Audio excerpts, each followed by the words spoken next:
In this list we're looking at the SC making the sound, and down the bottom of the page it says SC is the Latin spelling for S. So you'll know that these words are commonly from the Latin language. So let's go through. We've got scent, scene, scissors, crescent, fascinate. Now if you have a look here, we've got an E after the C, making that sure that we give it, or an I, making sure that we give it that sound. In crescent, we've actually got the S and the C making the Z sound. So it also says down here that S and C may both say S, but they may also say Z. Crescent. In scissors, we've got that double S and the S at the end making the Z sound, whereas that SC at the start is making the S sound. Fascinate works quite easily. Then in the following ones we have a silent B.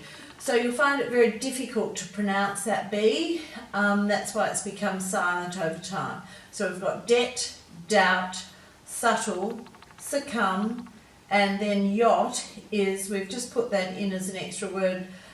Sometimes we can't find enough silent letter words, and also we couldn't find enough words with the SC in it for the sound. So we've used this Dutch word for a sailing vessel, which is yacht. So we've got y. Now we know after a W, a WH or a QU, we're allowed to use an A for the ot sound, and that also applies after a Y. But the only word that it works with is yacht. So that's why we've popped it in here. It's a word all on its own. Now the CH would be a guttural sound that you'd make. Sounds like someone's going to spit or vomit on you. It's like, huck.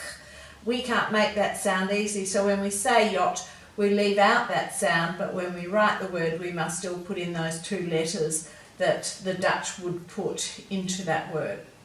Now, so let's have a look at the other things that we can see happening within these words. We've highlighted the SC and then the silent B. The other things you can see in here is you've got the E making the previous E make a long sound. You've got the double S after a short vowel sound there. OR at the end, and we're making a plural. We don't usually say scissor, we say scissors. It's always used in its plural form. Crescent, there's nothing in there. We know that we're using the C for the K sound here because there's an R after it. Now if we're going to break fascinate up, we can do it quite easily. Fas, at is a short sound, so we close the syllable with a consonant. Sin is a short vowel sound, it, so we close the syllable with a consonant, and then we've got 8 at the end. So it'd be fas, sin, 8. Now in depth there's nothing. In doubt you've got the OU. In subtle we're using the LE for the ul sound after a stop consonant. So that's a rule we've covered quite frequently in many of the lists. So a stop consonant always has LE after it. And if we split that into syllables, we'd have subtle, so the B would go here because that's a short sound, and we'd have to close the syllable off with that consonant. Now the T, L-E, the only reason really that E is there, as we've discussed before, is because every syllable must have a vowel. So that's why that E is prompt on the end there. Now succumb, we've got, we can split that between the two consonants. Not very often you see double C in a word, it's very rare, but this is one such occasion. And yacht we've already discussed. So let's go through and look at what these words mean. So a scent is a smell. It could be pleasant or unpleasant. A scene is a place where an incident occurs, or it could be a sequence of action in a movie or a play or a book too. So you can quite often imagine a scene in your head as well. Scissors are a tool that we use to cut with. A crescent is a shape. It's a curved shape like the moon. Fascinate is when you show a lot of interest in something. A debt is when you owe someone money or something. Doubt is when you question something, you're not sure about something. Subtle means it's not obvious. And succumb means to give in to. So you might have bought a chocolate that you're trying to save, but you finally succumb to eating it. Means you give in and you eat it. And we've discussed what a yacht is. Now don't forget at the end that you have to read and syllabify or sound the words, spell them, cover them, write them and check them. You're practicing your running writing, so it goes scent, S-C-E-N-T, and you cover it and write it. You can finish the rest of those spaces off.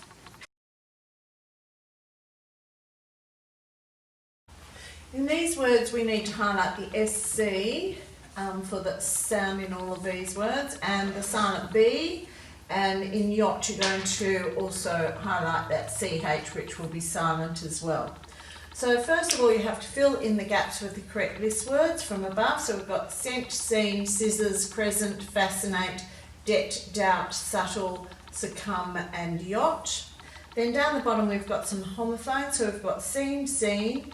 Then we've got scent, scent, sense, sense, sense. So you have to work out which word is to be used in each sentence. So you have to know the meaning of them. Down the bottom we've got synonyms, which are words that mean the same as uncertainty and captivate. And they'll be list words from above. In these words we're using the SC to make the sound in scent, scene, scissors and crescent.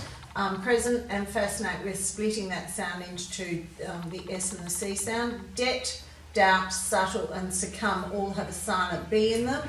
And in debt, doubt and subtle you can see it's followed by the T, so we're sounding the T, not the B.